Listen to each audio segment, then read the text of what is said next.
kawan, gimana kabarnya hari ini? Jangan lupa tersenyum ya.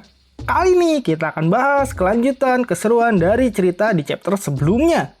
Untuk yang belum menonton chapter sebelumnya, tonton dulu ya kawan.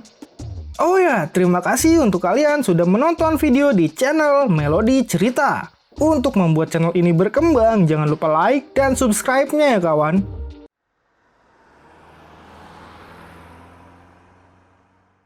Oke kawan, kita mulai perjalanan imajinasi cerita ini. Aktifkan imajinasi kalian ya. Pada chapter ini diperlihatkan, dengan kematian Ling Bao Tianxun membuat para star-star kegelapan yang dikalahkan oleh Yuan Shi Tianxun pun berkata hal itu konyol. Bahkan Ling Bao Tianxun lebih menyedihkan daripada mereka. Kematiannya sangatlah hina dan buruk. Bahkan Tai Sang Lao Jun, sang raja kebajikan yang selalu menjunjung tinggi moral, sekarang hanya seperti badut konyol. Bahkan Yuan Shi Tianxun enggan memperdulikannya. Memang dia bisa apa? Selain mengoceh, tidak ada yang bisa dia lakukan. Padahal dia adalah kunci antara mereka. Memang orang-orang yang selalu mengatakan moral di bibir mereka biasanya hanya menderita. Dia terlihat sangat menggelikan. Sedangkan di sisi pantai Sungai Hitam terlihat ada sebuah cermin raksasa yang muncul di sana. Dan dari cermin emas raksasa itu muncullah Sun Wukong. Akhirnya Sun Wukong pun terlahir kembali. Dia sangat senang dengan jubah barunya yang seperti dulu dia pakai waktu mengambil kitab suci.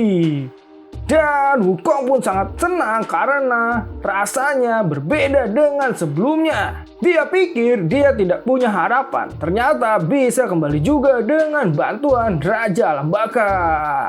Dan Raja Alam Baka pun berkata Wukong tetap terikat hukum dunia bawah. Tapi dia memberikan pengecualian untuk Sun Wukong. Tidak masalah jika dia membunuh Yuan Shi Tianxun. Tapi Wukong harus ingat saat batas waktunya habis, tubuhnya akan kembali menjadi asap. Wukong pun mengerti dengan hal itu dan batas waktunya adalah sebelum matahari terbenam. Dia pun meminta Raja Alam Baka, Jiu Quan, memberikan lokasi guru dan adik-adiknya. Jiu Quan pun berkata, mereka semua telah berada di altar api suci. Mereka sedang melindungi Xiao Yu yang baru saja muncul. Jadi lebih baik Wukong bergegas. Wukong pun bertanya apakah situasinya cukup sulit. Tapi Jiu Quan pun meminta Wukong untuk yakin saja dia akan membantunya dan mencoba melindungi mereka semua sebisanya. Jiu Quan pun memberikan cincin emas yang akan menunjukkan jalan pada Wukong. Sebelum cermin raksasa itu menghilang, Jiu Quan pun memberikan sebuah hadiah yang sangat indah bagi Wukong. Ya, dia mengembalikan tongkat Ruyi emasnya yang telah hancur sebelumnya oleh Yuan Shi Tianxun. Wukong pun sangat senang dan langsung memainkan tongkat itu. Dia berkata kepada Jiu Quan Xiao kalau dia adalah orang yang misterius dan tidak terduga. Dia juga tahu urusan manusia dengan baik. Sepertinya Jiu Quan memang selalu memperhatikan umat manusia, tapi baginya hidup adalah tantangan yang harus dihadapi. Jadi Wukong pun langsung pergi ke tempat Tan Sanzang dan adik-adiknya. Tapi sayangnya cerita pun dibawa ke sisi altar kuno itu. Di sana Di Sitian sedang mengeluarkan pedang-pedang emasnya untuk menyerang Wuqing dan Tan Sanzang. Terlihat Wuqing pun sangat kewalahan karena kekuatan serangan dari Di Sitian sangatlah hebat. Wuqing pun berkata pada Tan Sanzang seharusnya tinju dari Tan Sanzang sangatlah mematikan. Namun kenapa dampaknya tidak mematikan? Tan Sanzang pun berkata efek dari tinjunya terlalu lambat jika tidak mengenai titik vital Di Sitian. Kecuali dia menunjukkan kelemahan vitalnya sendiri. Dan Di Sitian pun sangat bahagia menyerang mereka berdua. Dia pun sangat ingin melihat mereka menderita. Sedangkan Huqing yang menerima serangan pedang kuat itu bertubi-tubi berkata dia tidak akan kuat lama lagi karena pembentukan pasirnya dibandingkan serangan pedang di Sitian lebih cepat serangan di Sitian. Jadi dia tidak sempat mengembalikan perisai itu.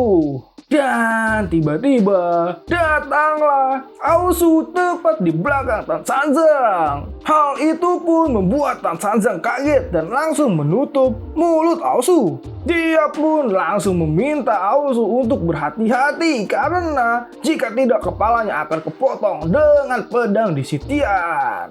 Dia pun bertanya kemana Aosu selama ini. Dan Aosu pun berkata dia telah melalui fase yang paling mematikan di kerajaan Naga Timur. Dia mengalahkan komplotan Dewa Kegelapan dan menyelamatkan ras naga. Bahkan saat ini dia memegang pedang Raja Naga yang itu adalah identitas barunya sebagai Raja Naga. Sebelumnya dia adalah orang yang menyebalkan dan lambat, tapi hari ini dia adalah Raja Naga yang berdiri tepat di depan Tan Sanzang. Lalu Tan Sanzang pun berpikir setelah sekian lama dia tidak melihat Aosu. Malah Aosu kembali dengan banyak perubahan yang tak terduga. Bahkan keberanian dan perkembangannya telah tumbuh kali ini dan dia sangat meyakinkan. Lalu Aosu pun berkata kalau dia memiliki jurus baru yang tidak terbayangkan. Dia akan menunjukkannya pada Tan Sanzang. Dia pun lalu memanggil Guntur 9 Alam dan dengan berkonsentrasi Aosu pun berkata atas nama Raja Naga dia memanggil petir 9 Alam. Hal itu pun membuat langit tiba-tiba bergemuruh dan jeder. Turunlah petir 9 Alam yang sangat dahsyat menyambar di Sitian. Petir itu sangat besar sehingga menyebabkan orang-orang yang ada di sana kaget karena kedahsyatan kekuatan petir yang sangat luar biasa. Bahkan Aosu pun merasa dia telah berhasil memanggil petir itu dan mengalahkan di Sitian. Padahal biasanya itu tidak selalu mulus, tapi sepertinya kondisinya saat ini sedang bagus. Tan Sanzang pun tidak menyangka karena itu adalah akumulasi kekuatan guntur dan kilat selama ribuan tahun.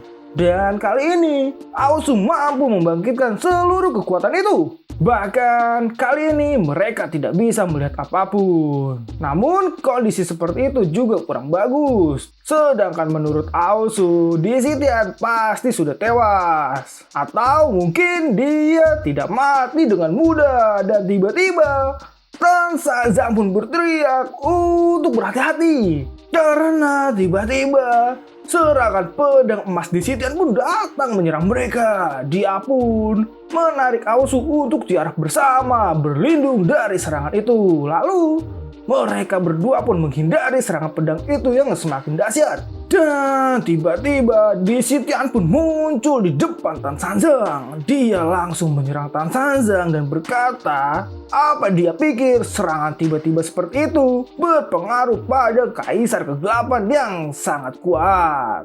Lalu Baelong pun untungnya datang mendekat di Sitian dari belakang. Di Sitian pun kaget karena dia berpikir Baelong sudah pingsan tadi. Tapi kenapa dia muncul lagi? Dan Baelong pun berkata demi Xiaoyu dia tidak akan kalah.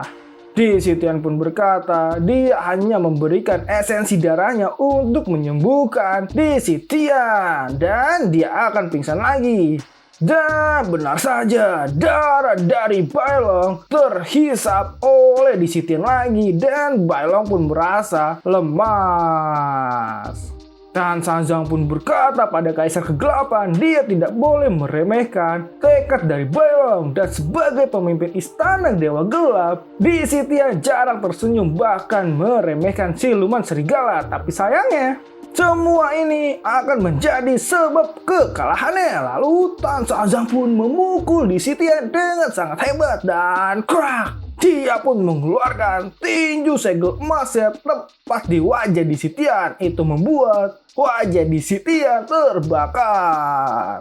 Itu pun membuat di Sitian tidak menyangka karena dirinya benar-benar terluka terkena efek tinju segel emas milik Tan Sanzang. Dan Tan Sanzang pun menanyakan pada Bailong apakah kondisinya baik-baik saja. Tapi tiba-tiba mereka semua tidak bisa bergerak. Mereka semua ternyata terjerat sebuah benang yang tidak terlihat. Dan itu adalah jaring laba-laba milik Nona Baisi.